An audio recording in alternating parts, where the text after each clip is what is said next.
What's going on, everybody? Non here, and I want to talk tonight a little bit about Avatar Jumpstart and Phyzbatch and Roca. And the popular thought is, and there's a lot of folks that are on YouTube who use the sorting machines to generate profit, put together mystery packs, things like that, buy bulk, sort out bulk, get their money back on that, and that's cool. But I want to talk about these machines is the way that we just used it. Quite honestly, when we bought the machines, we have a Phyzbatch and Roca. Next time I get to the shop, I'll take a video. I'll post a video up there. We found a little bit of a use case that wasn't in wasn't in the analysis when we acquired the machines. So let me go through them very, very quickly. So the Phyzbatch-9000, they're manufactured in Alberta, I think, right outside of Calgary. And this is a machine that works very, very quickly, and it can very, very quickly sift by color and by value, meaning I can fill the hopper up with 3,000 cards, and it can run through it in an hour. The Roca, on the other hand, is a much slower machine, but it's also far more accurate. So you can alphabetize your cards. You can sort them by color. You can sort them and slice and dice them pretty much any way you want. Now, you can also sift on value, but the current Roca, and I don't know if the Max is live or not yet. I know it was under redevelopment for a little bit, is 750 cards. So the Roca does run about a quarter to a third of the speed of what the Phyzbatch does, but they both do things very, very different. And the Roca's cost was about $22,500, and the Phyzbatch was $29,500. And yes, they are hefty price tags. And I think the annual upkeep, it's like $3,000 or $3,200 for software and things like that. But there are a lot of use cases, and quite honestly, we haven't found all of them yet. I have no interest in buying bulk and sorting bulk and rubbing pennies together to make nickels. That's not my business model. Quite honestly, singles isn't that much either. But we just shipped almost 6,100 singles over the Cyber Black Friday, Cyber Monday weekend, and I'm going to show you what we did. So with our allocation for Avatar, for those of you who have distribution access, as you're aware, you pretty much have to take everything they give you. If you reject one item, you're not going to get the good stuff. So, if you don't take the Jumpstart, you're not going to get the collector boxes or the gift bundles, or I guess the commander bundles.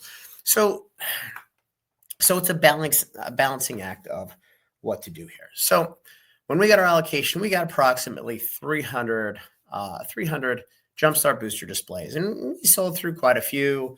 We sold some into the store, we sold some online, and we probably had about 220 boxes left. And our cost from distribution was anywhere between, I think, $96.50 and $98.50 a box. So just assume $100. So when you're talking 220 boxes, it's $22,000 a product that's just sitting there. So as the big store started to dump this, and I think you guys saw Stomping Grounds sell it for $90, and then Fortune Fire was at like $79.99. I saw Safari Zone probably selling 2 cases at like $69.99 at some point. The entire market around Jumpstart cratered. So moving sealed product isn't really an option unless you're going to take a massive haircut in it. And if you have your own website like we do, it's fine. You eat 2.4%, 2.7%, depending on the negotiated deal you have with the processor. But if you're trying to sell on TCG Player, like this person right here selling for $100, they're basically going to net somewhere around $86.50 and $87, which is a $10 haircut from distribution on average. Plus, you have to pay $10, $12 to ship the box. Especially now it's the holidays, you have the surcharge on everything. So you're taking a 20% haircut just to sell them at your cost on TCG Player. If not a little bit more, could be 25%. So what we decided to do was we ran a test early on. And unfortunately, selling Jumpstart into pre-release was a negative. It wasn't a positive because at the point in time, nobody knew what cards were going to be valuable. So everything was in the $20 range. The good cards, $10, $12. So you didn't have, at that point in time, you didn't have Toph that was pushing $60 at one point. You didn't have Katara. who was pushing 30, 35. So the other thing that's a pain in the butt with Jumpstart is you have to open the pack and then you have a cellophane wrapper on the deck on the inside. So you effectively have to open them twice. And then you have 8 lands, you have a cover card, and it's a giant pain in the butt. So what we did was we ended up ripping all 220 boxes, which is, oh my God, it was so much. It was close to 40 cases, a little bit less than 40 cases, 35 cases, whatever. And at that point in time, we knew the decks that had value. So we isolated those decks. So the Toph deck, Avatar Kyoshi, Roku, Zoku, Zaku, whatever the fuck the name is. And we cut those open. We ran them all through the Phyzbatch first because we could just keep the thing churning and pulling out the cards of value. And then we ran it through the Roca to sort everything and alphabetize everything. At that point in time, we had listed items on TCG Player in multiples. And what we did, and this is our EV calculator. I'll show a little bit, EV and non-TCG.com. You can click here to get access. It's $13.99. I know some of the competitors are north of $50 and beyond. They've actually started to copy some of our stuff, which is whatever. I don't care. It's free country. It's cool. So when I sign in here, and the EV's down a little bit, there's a point here where the EV on the boxes was like $124. Let me check here. And we're still making a couple tweaks in here, but we do have one thing that a lot of folks don't have, and that is access to distribution. So here you can switch to low and market. And right here with a $50 SIF floor, now you're at 102. This number was at 125 to 130 over Black Friday, Cyber Weekend when we were selling the product. So we sold a lot of our big dollars, and here you can sort on your rare cards. Here you're going to have Cabbage Merchant, Gaiatsu, Tectonic Split, some of the other smaller ones. IO completely fell off cliff. Commons, not really a whole lot here. Brainstorm, Cloud Shift, they're more of a pain in the butt. Uncommons, Longshot Rebel Bowman, that was an $11 card at one point. Some other smaller ones. And then you can look at the mythics here. So Toph is still $49. Katara. And again, I only care about low price. Market doesn't mean shit, especially when things come out and they move right away. And then you can see the numbers. So what we found in opening that many boxes is you basically have a 42 out of 120 chance. So call it 21 out of 60, which is just over a 33% chance. So call it 34% chance to get any deck in a box, if you will. So in 120 boxes, the sample was 20 cases. We got on average 42 of each individual deck. The decks that have 2 different iterations, they are printed equally. So it's not like I have one version of Earthbending and another version of Earthbending and I got 21 each. I got 42 of each.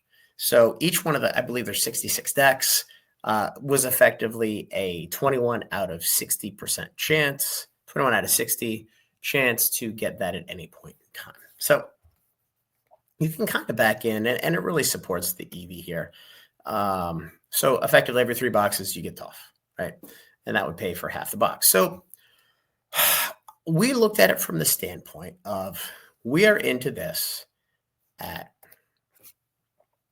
$96.50. There's not a damn thing I can do. So I can fire sale them in the market and take a total bath, or I could do something completely different and I can rip the boxes, we can sort them, we can sell the singles, and we can see what happens. And effectively what happened was we netted, now there's still a bunch of cards to sell, but we netted somewhere around $110 a box, $107.50. After fees and everything and shipping, we probably recouped around $90 a box. Now, it's certainly not profit, but what it did was it allowed us to mitigate the amount of money we lost on these. And it also allowed us to generate $22,000, $21,000 of product that was just going to sit here forever. And I know, in Rudy's videos, he's like, well, why sell it? It's going to go up in value at a point in time. But there's an opportunity cost of that capital that's sitting there where it's $22,000 in Jumpstart boxes with, with the Cabbage Merchant and Bosco, just the bear. I've never seen Avatar. I have all the goddamn characters memorized at this point from the cards. Or we can just, you take a little bit of a lump and you move on. So even though it was a lot of work to pack everything, from my perspective, it was an important learning experience, because we bought these two machines to, effectively be able to churn product, break singles, items that don't necessarily move as well as others, and build our spend. And we use these to minimize the amount of loss and maximize the liquidity on a dead product that we got on a new release that, quite honestly, we had to take, which was really, really interesting. It was effective and it was fascinating. And again, we used our EV calculator, and the reason why I like it is, as we're testing this, we're testing the pull rates, we're testing the EV through this, and we're taking some real world business sense to this, just to see, to make sure it works. And you look at this box expected value, $160. Ain't no fucking way. I'm sorry. But you look at low, it's 132. And the reason there's so much of difference is because the TCG player algorithm, when it calculates the market price, it lags so much compared to where things are going. So if TOF, for example, is going up very, very quickly, the market price on TCG player is going to be lower than what the lowest list is. And on the flip side, if prices are plummeting, the market is always going to overstate the value. So that's why the low really makes a whole lot of sense to me. So again, the card sorters are really, really expensive. We had some issues with the Phyzbatch early on. They did a nice job of fixing it after having to scream and get their attention. The Roca was plug and play from the start. We had no issues up until recently, where we had a glitch in the software update, where it was showing that the software was updating, but it wasn't updated. We found that right away, because when we started to sort Avatar, it was kicking every card out, not reading it. So that was pretty straightforward. So, when you get the machines, it's not like buying a PlayStation 5, right? Where you plug it in, everything works. There is some upkeep, some technological know-how that you have to get through it. But, again, it's 29,500 and 22,500, which, again, you're $52,000 between the two. But I would have had 22 grand tied up in product that I now no longer have tied up in product. And the only reason for that, quite honestly, is because I have these machines. And, maybe it only netted me an extra 5 grand or an extra 7 grand. But it is a luxury, and it's a different use case. Now, again, you can buy bulk, you can sell bulk on Amazon and Walmart, and that's shit. But again, I'm not interested in rubbing pennies together to make nickels. That's not my business model. We deal in almost primarily sealed. But I did want to bring this up. And then the other thing, just kind of dovetailing into our business model here, is if you sign up for the EV calculator, again, it's a monthly fee. You don't have to sign up for a year. You don't have to sign your life away. It's $12.99. I think it's $13.99. It's only $12.99. And you get access to our website. We have access to distribution. So we ran sales on Edge of Eternities and Aether Drift Commander decks when they come out. Not the best EV, but also not terrible. We sold them at $119.99. Obviously, you're going to need to get us a reseller cert. But we have Murders to Karlov Manor, Lord of the Rings coming out. So right now, it looks like $119.99. Or I'm sorry, yeah, $119.99. And again, we run a coupon system here, so just knock $1,000 off. We do it so we don't get any unwanted purchases. We don't have anybody messing around with the site, no fraudulent charges. So those are coming out here in the next couple weeks. Hopefully, they were supposed to hit November. They haven't quite hit yet. They might hit in January. But more importantly, we have Lord of the Rings set boxes coming in January. We have Wilds of Eldraine set boxes coming in February, I believe.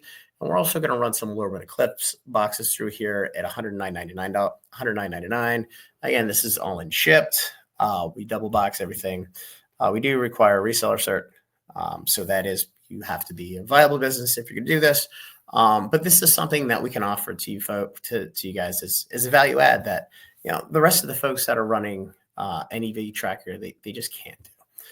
So you have access to the product that's super cheap. And again, this is going up into release where you're effectively pre-buying the product. This is all based on allocations that I have set in stone. We have accounts with all 5 Magic the Gathering distributors. So your GTS, PhD, Southern Alliance, and Magazine Exchange. And then again, you're getting us and the folks in Discord we're churning singles on a daily basis. And again, I should say we churned a lot of singles for Outlaws of Thunder Junction because we had the boxes before we sold them on the Cyber Monday sale, and a ton of Jumpstart here. So it's not my preferred thing to do. But again, if you're running a small business and you're trying to process 50 Commander displays, it's probably worthwhile because you're going to save a bunch of cost here on A, getting the product, and B, getting the tracker. So anyway, guys, just wanted to run you through that and run you through the use case that we found for Avatar Jumpstart. And I mean, quite honestly, to recoup my money on this thing, the box has to go to $115 plus, and it's probably not going to go there anytime soon. I hope it does, but I'm not holding my breath because, as we found out with Spider-Man, there could be another wave of this that's going to land at distribution right before the end of the year, just to help Hasbro hit their numbers for Q4. So anyway, guys, like the video, subscribe to the channel, join the Discord. If you have any questions about the program, you can always PM me. It's @AdonAdmin in the Discord, and we'll talk soon.